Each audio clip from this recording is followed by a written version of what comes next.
think I'm past the rage phase, because it doesn't bring you anything. You can't fight, so. Enter the dazzling realm of the royal family of Monaco, where limitless wealth, illustrious titles, and lavish castles conjure an image of enchanted grandeur straight out of a fairy tale. Standing calmly and majestically in the heart of this glittering realm is Princess Caroline. Even though Caroline grew up in a lavish household, she still had to deal with the continuous attention of the media and the public. It has not been an easy road for her. Come explore the fascinating life of Princess Caroline of Monaco with us.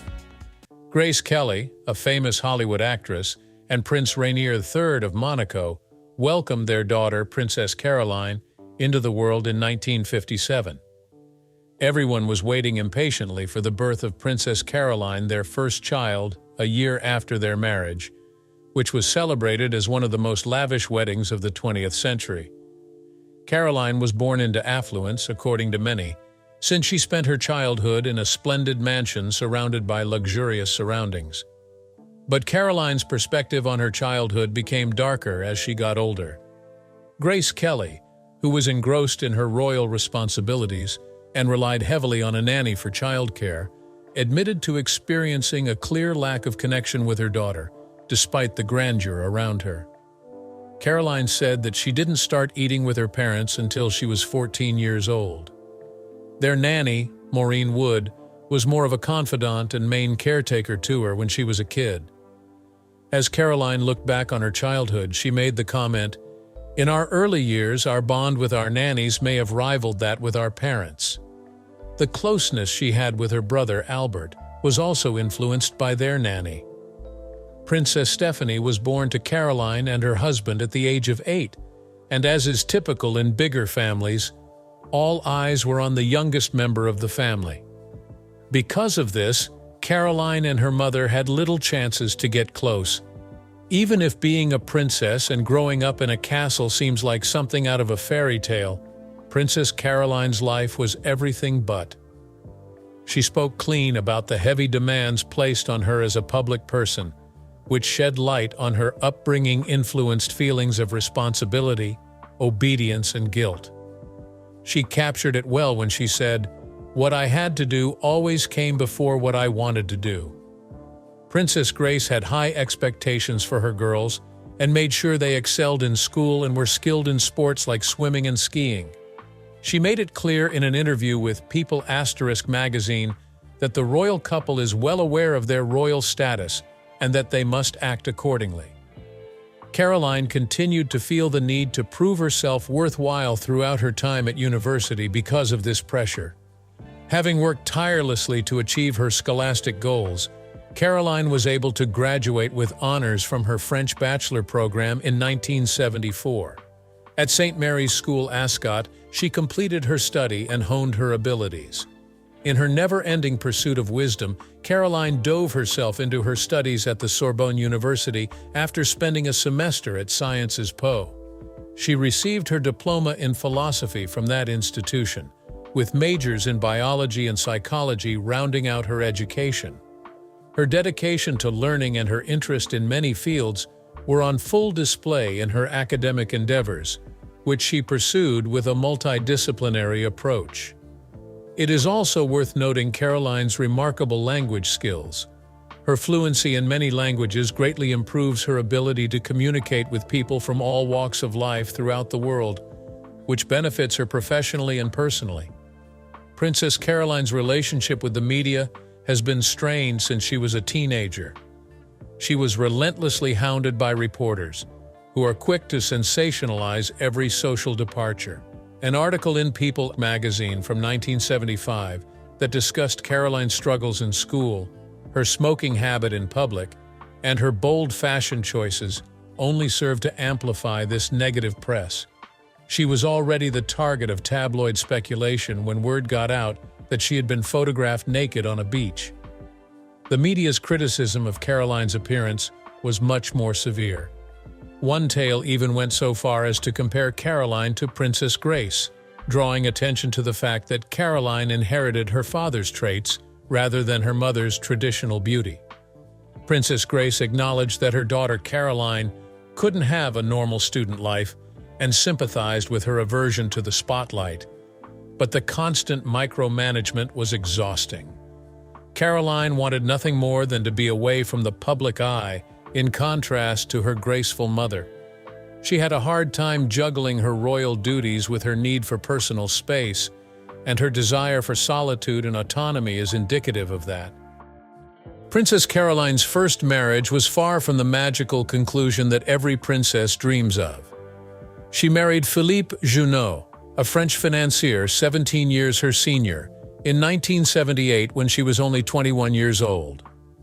Despite Caroline's youth, her parents, particularly Princess Grace, had reservations about Junot from the beginning, seeing the marriage as a sign of rebellion on her side. Their fears were well-founded. The marriage failed after just 2 years. Since Junot was said to have strayed during their short time together, Caroline probably felt more shame than sadness. Even though he and Caroline were legally still married, rumors began circulating about his antics, including encounters with a young lady. The unexpected death of Princess Caroline's mother was one of the first and most devastating losses she had to endure. Princess Grace's tragic death came as a shock to Caroline, who was just 25 years old at the time. Tragically, while traveling with her younger daughter, Princess Stephanie, 52-year-old Grace had a stroke. The incident unfolded horrifyingly. A ravine was their destination when their vehicle careened down a hillside. Grace died the day after the tragedy, but Stephanie managed to live. Caroline became an inspiration to her family following this tragic catastrophe.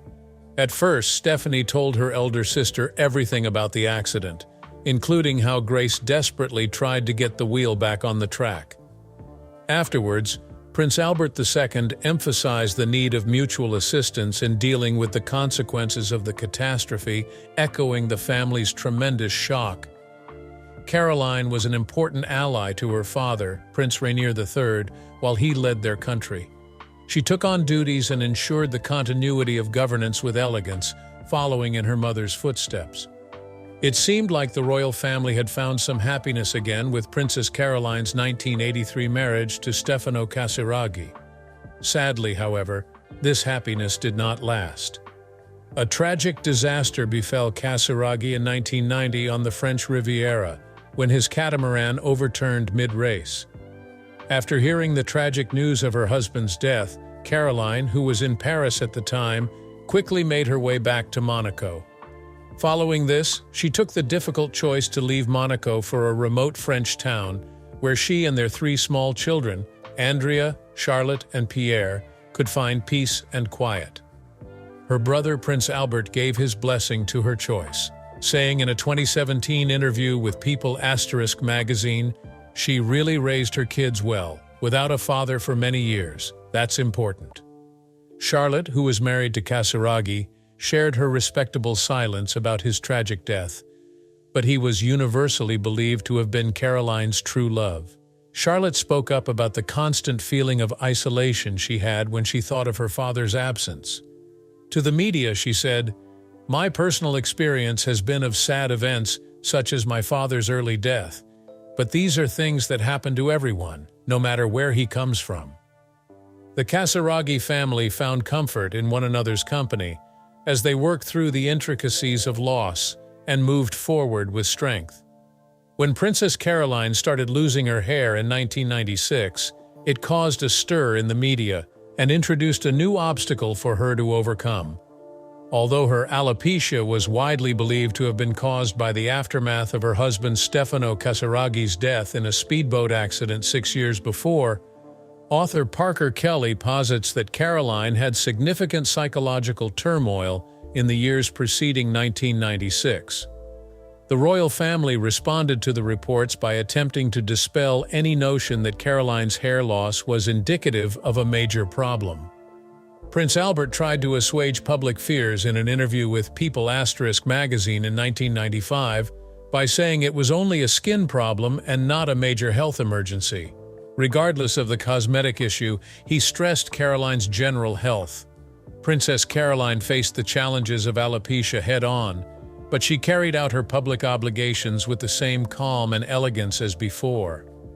Princess Caroline of Monaco had strong relationships with her stepchildren during her marriage to Prince Ernst August of Hanover.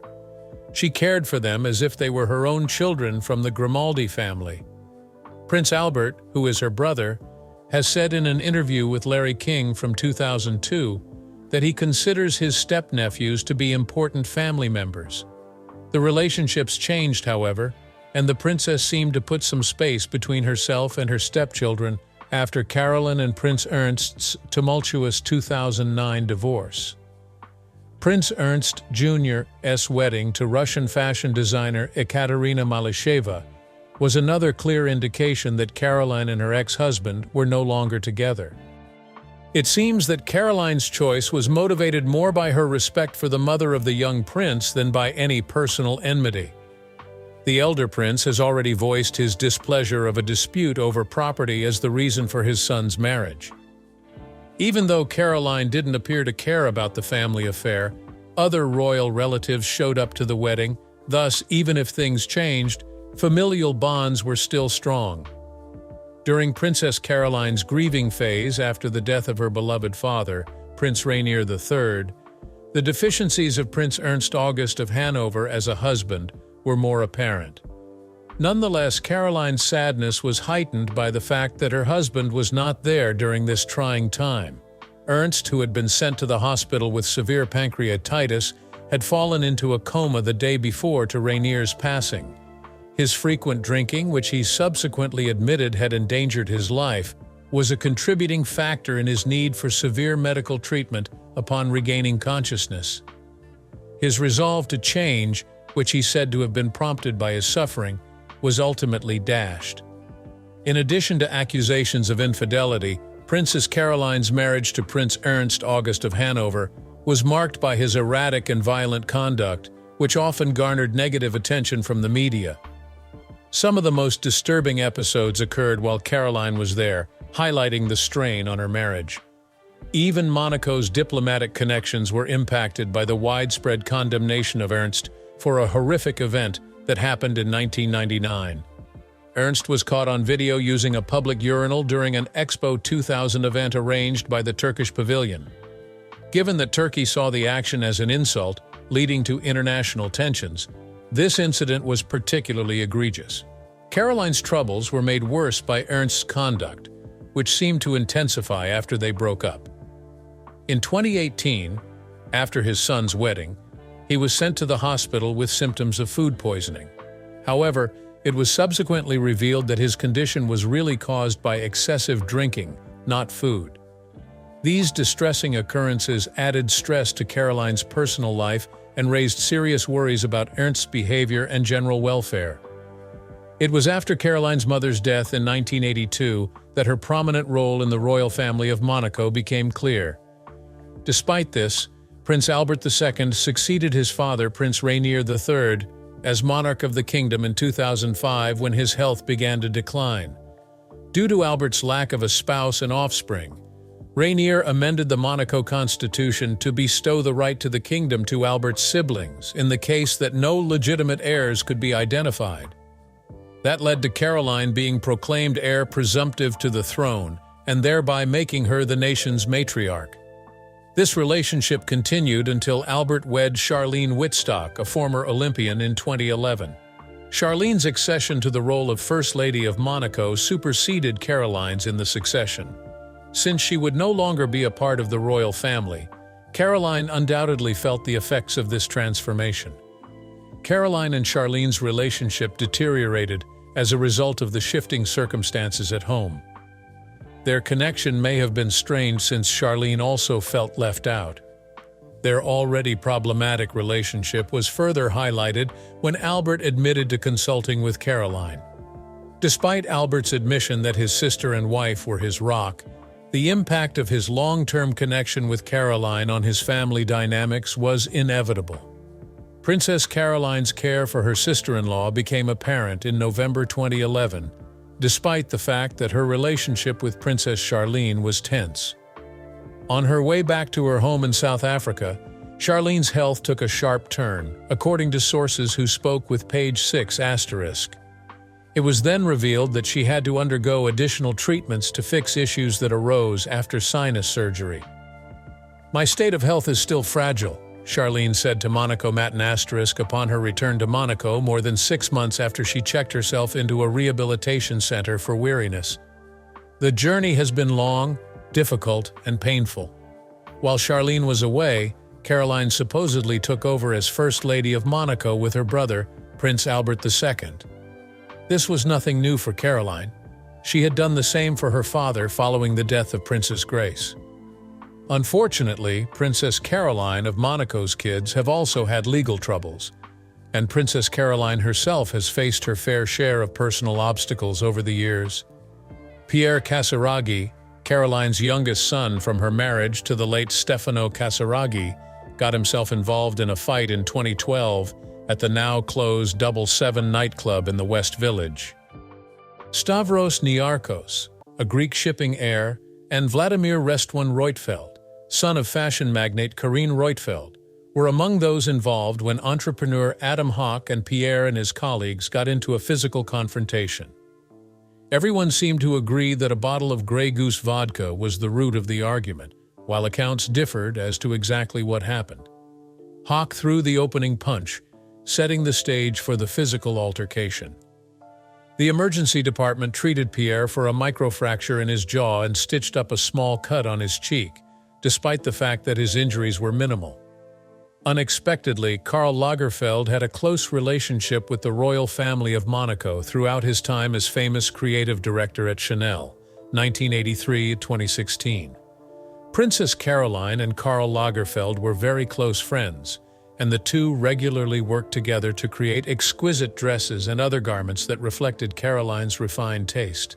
During the 2013 Rose Ball, a distinguished event celebrating the 150th anniversary of the Monte Carlo Société des Bains de Mer, which manages illustrious sites such as the Monte Carlo Casino and Hôtel de Paris Monte Carlo, their creative collaboration reached its apex. The extent of their relationship and partnership was shown by Lagerfeld's contributions to the event. The royal household was profoundly affected by Lagerfeld's death, and Princess Caroline grieved his passing with great sadness. According to Point de Vue Asterisk, a French publication, Lagerfeld bequeathed the princess a number of items of furniture in his bequest. As the International Year of the Child Committee president since 1979, Princess Caroline has been bestowed this responsibility by her parents. Based on this dedication, in 1981 she pioneered a youth hotline for teenagers to talk to educated experts about their problems in a safe environment by establishing the Jeunes J'écoute Association. She is very committed to charity and has supported several organizations such as Amade Mondial, UNICEF, the Princess Grace Foundation, and the Prince Pierre Foundation. Notably, Caroline is a patron of the Peter Lemarchand Trust, which arranges canal boat excursions for those with impairments or diseases. In addition to her philanthropic work, Caroline is a supporter of several other industries, one of which is the International School of Paris. Even after her mother died in 1982, she continued to be a mainstay at important social events like the National Day Ball, the Monaco Grand Prix, and the yearly Rose Ball. Caroline was named a UNESCO Goodwill Ambassador in 2003 for her consistent support of arts and social concerns. In 2006, she was honored with the Children's Champion Award from UNICEF for her tireless activism on behalf of children's rights. One example of her worldwide altruism is her trip to South Africa to see Nelson Mandela. Caroline was honored in 2011 by the World Association of Children's Friends for her selfless work. Karl Lagerfeld, a close friend of Caroline's and a famous fashion designer, shared this opinion. Grand Cross of the Order of St. Charles and Commander of the Order of Cultural Merit are among her honors, which further demonstrate her influence on communities throughout the world.